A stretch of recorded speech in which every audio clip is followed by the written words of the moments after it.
Ce podcast vous est offert par BMW. Découvrez le futur de la conduite avec la nouvelle BMW iX3.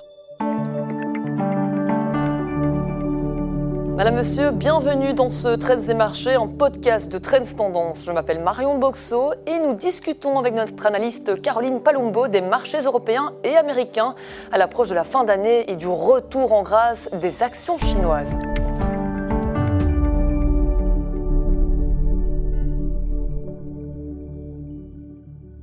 On débute ce Trends des marchés par les résultats boursiers du jour. Les bourses européennes ont connu une séance sans relief alors que Wall Street est resté porte close à l'occasion de Thanksgiving.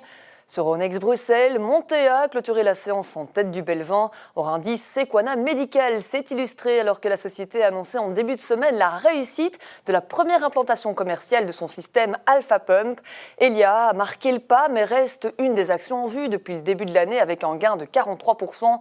Agfa, par contre, continuait de flirter avec ses plus bas. Et pour aller plus loin dans l'actualité de ces marchés, j'ai à mes côtés Caroline Palumbo. Bonsoir Caroline. Bonsoir Marion. Bonsoir, on a vu alors les marchés qui ont évolué en sourdine ce jeudi pour raison de Thanksgiving. C'est l'occasion quand même de refaire le point avec vous sur les tendances de ces marchés pour la fin d'année. Et on va commencer par un petit coup d'œil sur l'Europe qui tarde à mettre en place son grand plan de relance. Oui, donc les marchés ont salué pendant la première partie de l'année toute cette perspective extrêmement positive. On parle quand même de 800 milliards. Mais du côté de l'Allemagne, les tensions politiques au deuxième semestre s'accumulent et effectivement le plan tarde à se mettre en œuvre. Certaines décisions pourraient être reportées même à 2029, ce qui est assez tard. Maintenant, on a un bon dumping du côté de la Chine lié à la guerre commerciale, une baisse des prix du gaz, la guerre en Ukraine qui pourrait, on l'espère, enfin se terminer. De manière générale, le sentiment économique s'est amélioré et la consommation allemande a le vent en poupe. En tout cas, les consommateurs sont assez bonne humeur. Du côté des États-Unis, il y a d'autres craintes, notamment concernant l'IA, on en a beaucoup parlé, mais aussi en ralentissement économique.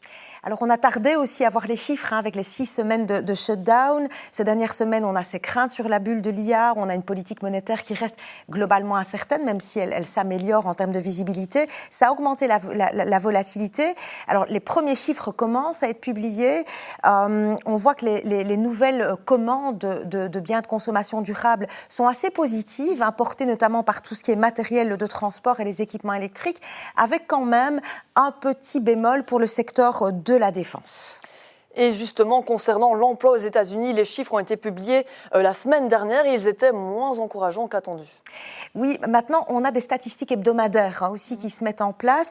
Alors, on voit que les allocations de chômage, les nouvelles demandes ont baissé. On est quand même à une contraction de 6 000 unités contre une hausse de 225 000 unités attendues. Donc ça, allez, c'est pas trop mal. Mais on voit qu'aussi le nombre d'emplois créés diminue.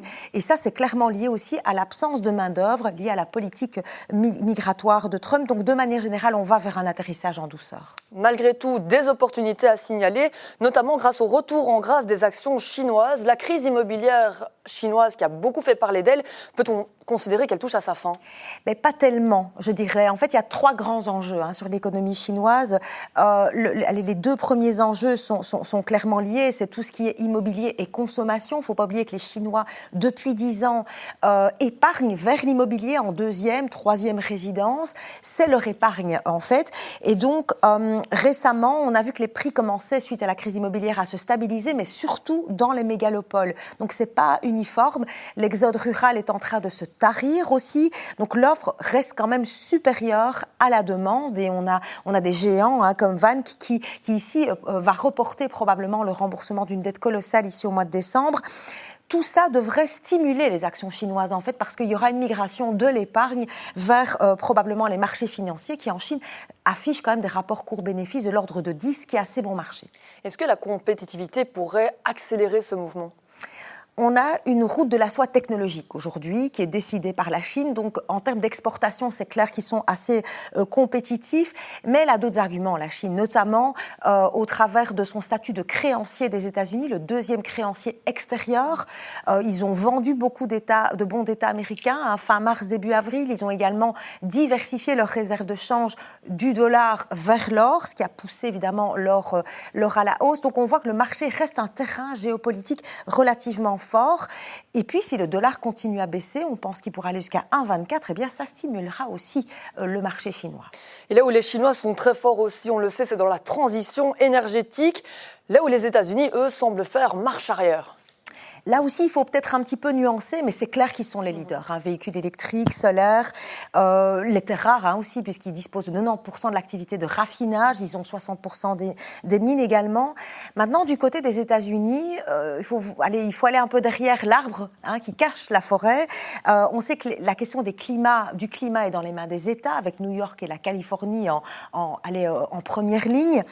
Les dépenses proposées par l'IRA ont toutes été dépensées. Et elles profitent essentiellement aux États du Sud, qui sont majoritairement républicains. Je pense à l'Iowa, je vais y arriver, qui a 60% de son électricité qui vient de l'éolien pour l'instant. Le mix électrique américain, c'est quand même 43% aujourd'hui issus du renouvelable. Mais la Chine évolue encore plus rapidement. Donc ça, c'est vrai que ça pourrait lui poser problème. La transition énergétique, doit-on considérer que c'est une des tendances en termes d'investissement pour l'année 2026, Caroline ? C'était déjà le cas en 2025. C'était déjà le cas en 2025. En fait, si on regarde l'indice S&P Global Clean Energy, ce graphique-là montre bien l'évolution positive. Donc ça, ce sont les actions américaines, plus 45% depuis le début de l'année. Alors, on est encore en 50% en dessous des valorisations qui ont atteint un pic début 2021. Donc il y a encore de la marge de manœuvre et je dirais que c'est vraiment le cas aussi pour les actions mondiales puisque l'équivalent de cet indice mondial prend 27% depuis le début de l'année. Donc les dépenses qui ont été consenties dans le cadre de l'IRA boostent évidemment ce secteur. Maintenant, la véritable raison, la principale, ce sont des taux qui sont stabilisés réellement. Or, c'est un secteur qui dépense énormément, qui doit s'endetter et les perspectives en termes de taux sont relativement stables. Et je dirais que si on combine ça avec l'explosion de la demande électrique liée à l'intelligence artificielle, alors oui, sans conteste, la transition énergétique sera aussi le thème de 2026. Eh bien, merci beaucoup, Caroline Palumbo, pour votre analyse transversale de ces marchés. À très bientôt. Et voilà qui clôture ce journal des marchés. Merci à vous aussi pour votre fidélité. Je vous souhaite une excellente soirée. Au revoir.